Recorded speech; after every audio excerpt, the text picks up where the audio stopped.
Hello and welcome to the Mountain House Disc Golf Tournament at the GoPro Mountain Games. I'm Gabe Gallegos of Wildfire Disc Golf, and with me I have Aaron Gossage for the back nine coverage. Hey, thanks, Gabe. Yeah, and it's coming down to the wire here. Definitely have gotten a little bit closer, and we'll just have to see how everything shapes up here. We got a couple more challenging holes coming up here towards the end. I wouldn't say anything is difficult, but definitely a couple holes that are not those muskets like in many of the other holes.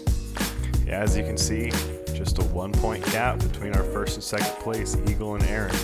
There's also a big battle going on for third place right now, and I think even on second card, everybody's right around that same score, so we'll have to see how those guys shape up too. All right, hole 10 here, tight little gap right off the tee, very challenging shot, and definitely missed it the first round, so I'm trying to get this nice pure down the middle here.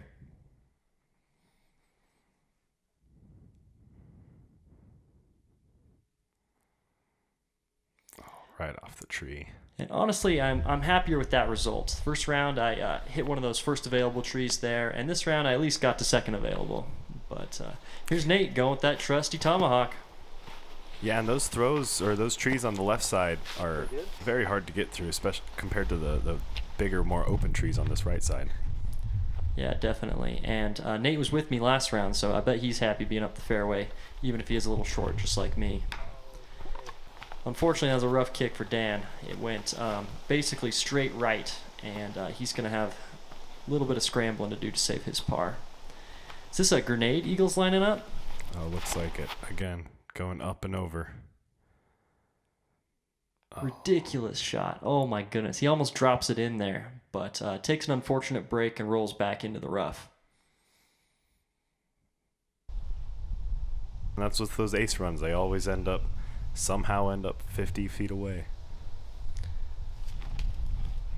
For sure. And that was a good attempt by Dan. He definitely made it out of the first gap he had there, but unfortunately he caught the trees on the left side of the fairway, so he'll have another tough putt there. This is me from about 60, 70 feet. Honestly, not too disappointed in that run. I got it nice and straight, so I was happy with it. Good run out from Dan right there. Yep, almost saved his par. We got Nate here with a just outside the circle putt. Touch low.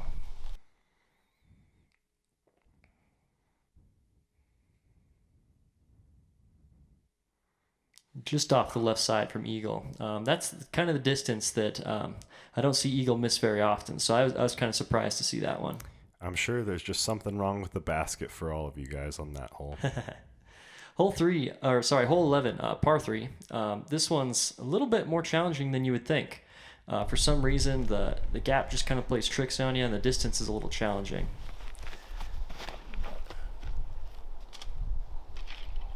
Had a solid line there, just pulled a tiny bit too far right, and you see dropped me down a little bit short. Just flares right off that tree.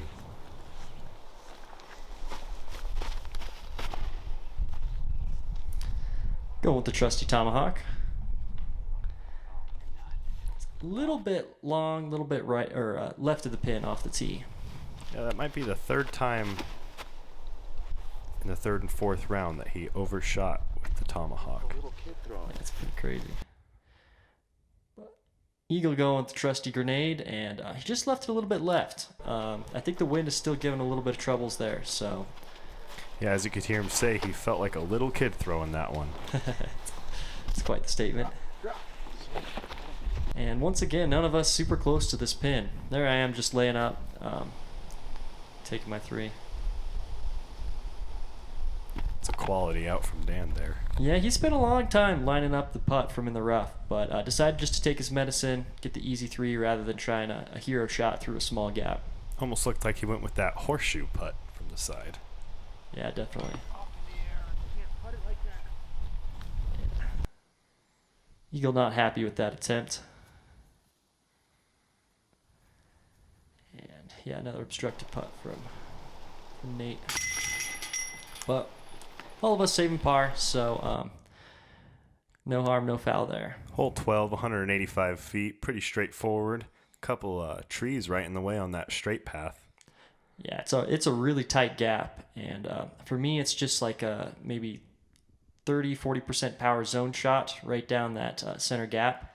But you'll see all kind of different lines going at this basket. So what are you thinking here? You got a one hole or one stroke lead Eagle has over you.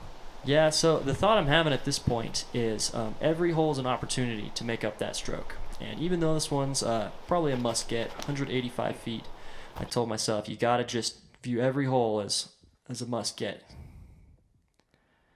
And it's an opportunity to make up that stroke and get right back into it. Another grenade from Eagle. He threw this one beautifully in the last round. But yeah, I just caught the trees slightly off the tee. And if you're looking at that shot, there are a lot of trees to catch.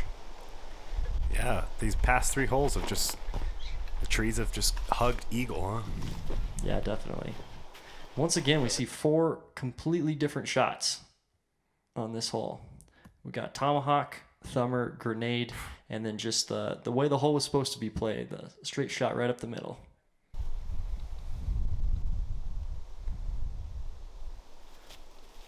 In the 3rd round, it was about this hole where Eagle sunk a 150-foot putt to save par, which is just amazing to watch. Yeah, he caught on fire at one point in that round with his putt, and he canned 3 in a row from outside of circle 2. It was impressive to watch. Good birdie there from Dan, and I tapped mine in as well. So at this point in the round, it's all tied up. Hole 13, 197 feet with that hill right on the backside. How are you going to approach this, Aaron? This one's very deceiving. It looks longer than it actually is, and you want to end up actually short of it. So stepping up to this one, I just wanted to make sure I hit the gap, and it looked beautiful out of my hand. But I did know that I threw it a little bit hard, so I was hoping it sat down maybe 15 long of the basket. Yeah, it felt like you were the only one who wasn't confident on your throw, on the placement of your throw. Yeah. On this hole, to be honest, it's hard to be confident whatsoever, just because that cliff just leads to rollaways. So even if you throw a perfect shot, there's a chance it just hops up and rolls down the hill.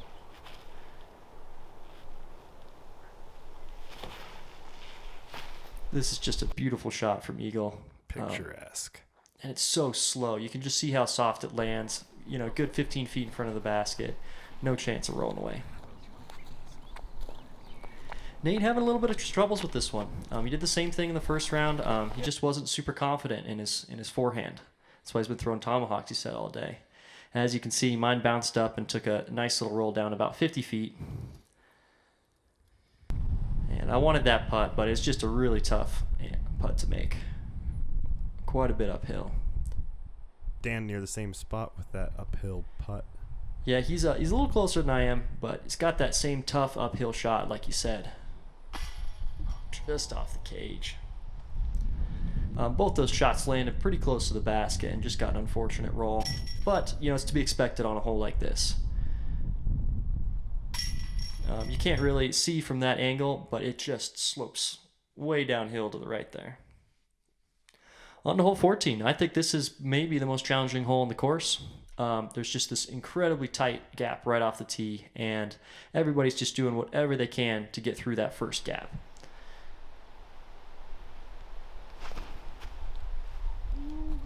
Eagle got super sneaky on that one. He missed the main gap, but missed it by just enough that he slid right through for a perfect shot.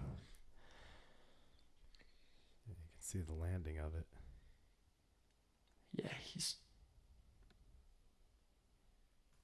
coming in. Yeah, just left of the basket. Great shot. And this hole doesn't really shape up for a forehand. It's more of like a straight putter or mid-range, but I think both Eagle and I are just more confident in hitting that first gap with a forehand. That's why we're throwing that shot.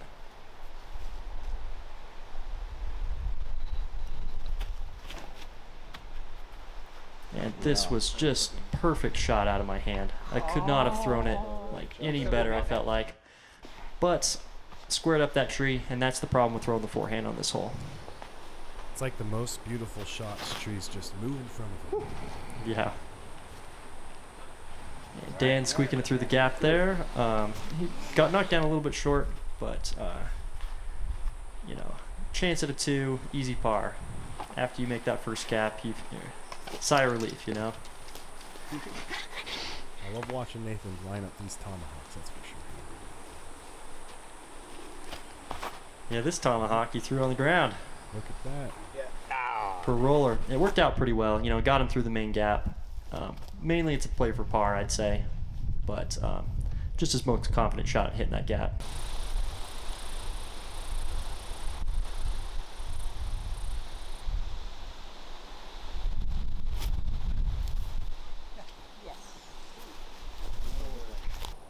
Yeah, and I was right in the middle of that bush with a tough straddle putt. I had to go down to a knee, and this is not something I'm super comfortable in. But I needed that putt, and I just did not quite give it enough.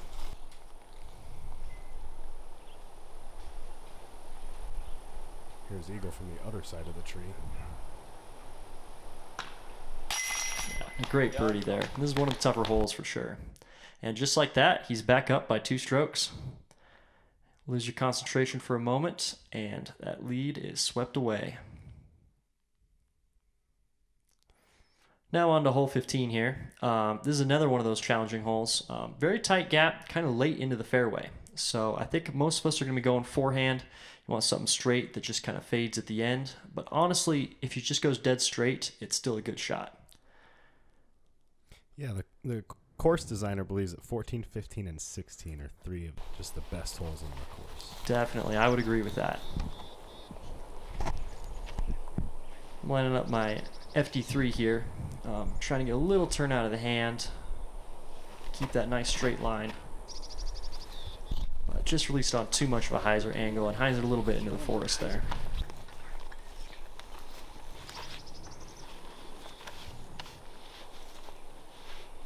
Dan with his consistent forehand right here. Oh. A little inconsistent that time. Yeah, he just turns it over a little bit and takes a nasty kick into the rough. That's not what you want to see.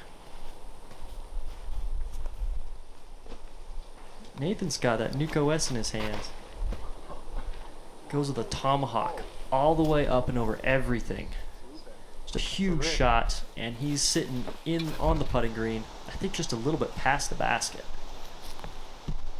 As you can see, that rough is rough. Unforgiving. How do you get through there? Just got to do your best. And Dan almost made it out, but caught like the last tree on his way out. Here I'm landing up this putt, and I'm thinking to myself, this is a very similar putt to what Eagle McMahon had. It's all framed up nicely. But just don't quite connect. An inch in any other direction. Yeah, I wanted that one too. It's a good one. You can see Nate was actually a little bit short, but and right at the basket. And Eagle's shot made it all the way through all the gaps and was just a little bit short. So he's got like a, I don't know, a circle's edge putt here, maybe just outside.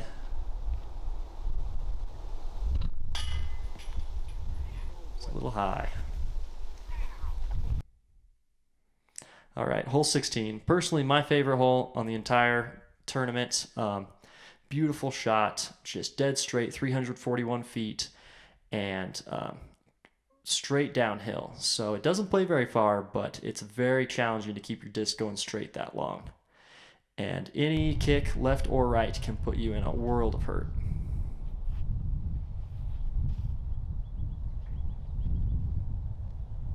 Here comes Eagle lining up his forehand mid-range. Yeah, I think that's that tactic he's been throwing so well. The new razor claw tactics, huh? Very stable putter.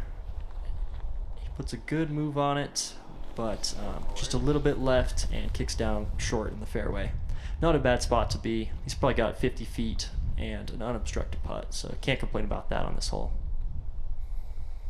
I'm going zone again. I parked this hole first round with that zone. With this line right here. Except just about 6 inches further right. And I caught that tree and kicked into the rough a little bit, but not too bad, all things considered. There's Nathan with that roller again. And in the third round, he had the idea to throw the roller, and it almost bounced right into the basket. Yeah, he put on his four-wheel drive on that shot, and like you said, almost got that kick up into the chains. This is a beautiful shot from Dan. Hit the gap all the way through, just hyzered out a tiny bit at the end in the circle putt for his 2. As you can see, Nathan back there behind the trees having to switch out his discs a couple times. Yeah, but he makes easy work of that. Even gets a little roll back to the basket. In the trees again. Yep. It's just a little bit long for jump putts downhill, but more than anything, I'm just trying to get up and down from there. I'd love to give it a run just because I need to pick up strokes here at the end, but Eagle says don't want to have anything to do with that. I'll just keep my 2-stroke lead and move on to the next hole. Yeah, on that jump putt, I was worried for your ankles more than anything. Couldn't even catch the disc. Go down. Great 2 from Dan. It's such a rewarding feeling getting a 2 on that hole. But on to hole 17. This one's 207, so not very far, but it plays actually quite a ways. It's very uphill, and there's a ceiling to it, so it's hard to get your disc high enough to get the distance all the way up to the basket. Eagle throws the forehand, and that's the common mistake there. It's just throwing it a little bit too low and just not making the distance because you catch the hillside. Like mentioned before, he said he was struggling throwing his putters straight, so he's just going to beam a forehand all the way through. Yes. And there's a beautiful kick by Dan right under the basket. Yep, he missed a little bit left. You can see that guardian tree there to the left of the basket, but just enough that slid right up to the basket. Beautiful shot.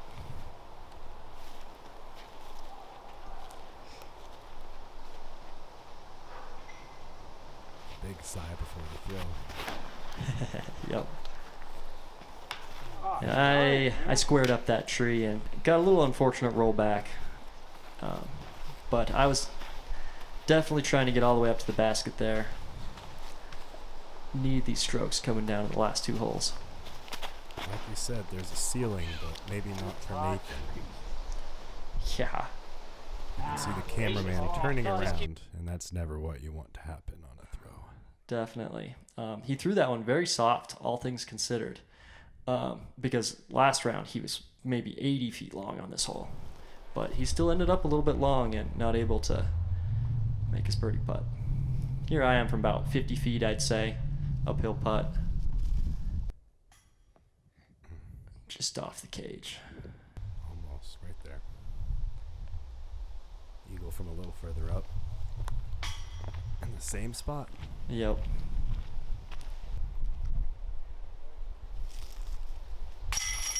Beautiful 2 there from Dan. He's trying to make a move here. He knows that every stroke counts coming into this final stretch. And coming into the final stretch, you definitely got to stay focused.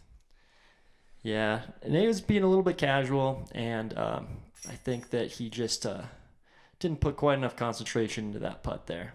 But here we are on hole 18. The grandstand's behind the basket. The basket's up on the pedestal, and OB just behind it. One of probably the longest hole in the entire tournament, but pretty straightforward. Not much to deal with except for that small gap right off the tee. And coming into the last hole, Eagle has that 3-stroke lead on you, and Dan now took a stroke lead over Nathan. Yeah, Eagle's only got a 2-stroke lead on me here, so I'm thinking to myself, he's probably going to birdie, but if he doesn't, then I guess if I ace it, I can tie it up. So, and this is just such a routine shot for Eagle. That leaving himself maybe 25 feet short. Beautiful shot. You can hear the approval from the grandstand right there. Yeah, it's so cool having all those people in the stands behind the basket. It's fun getting all that support from everyone else playing in the tournament. Especially after a year of silence in disc golf. Definitely. I've got that FD3 again, and I'm thinking, gotta get this one. Chain high. see if I can get a... Hyzer's out there. Yeah, we had a little bit of headwind, so I was hoping that it would turn me over a little bit, but not much. I'm sitting about 60 feet. Nate with that green nuke. He's been loving it on the ground this round. And with that right to left wind, he throws this beautiful roller. It's cutting back just in time. And just like, you could see he only threw it like 70% so that he just not go too far. Beautiful control there from Nate.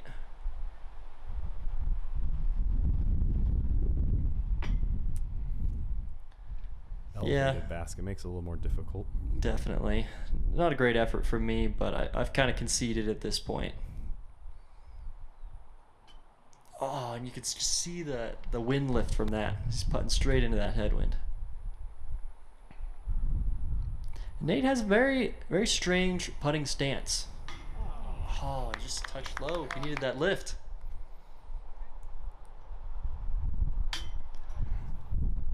Yeah, and stepping up to that putt, I felt like I was going to do that, and that's never what you want to think when you're stepping up to it. Congratulations to Eagle McMahon. Great round, great tournament, and just finishing in style. As you can see on the scorecard, Jeff Bradshaw with a hot 11 down, neg 11. Yeah, Jeff's a great guy, Colorado Springs, Colorado. Just an amazing player, and I'm so glad that he was able to put together that really solid round and grab that solo third place. Well, that should do it from the 2021 Mountain House Disc Golf Tournament at the GoPro Mountain Games. I've been Gabe Gallegos, and this has been Aaron Gossage. We'll see you next time. Events crew who helped volunteer. This was a lot of fun, this event, and it was really just a breath of fresh air. Playing in the mountains and having some fun playing some disc golf. Not to say disc golf on tour isn't fun, but this is a good little homecoming. Shout out to Brett Byrne at the Cohabit Pod Hotel. He put us up. Yeah. My dad. Anyone doesn't live up here and needs a great place to stay, highly recommend the Pod Hotel. And also shout out to Aaron. He tied it up on I think it was like hole 13, and it wasn't easy. So this kid needs to get sponsored. Are you with me? Yeah. Okay, this guy needs to get sponsored. So and shout out to Disc Mania, Grip Equipment, and all my other sponsors. And shout out to you guys. Thanks. Yeah.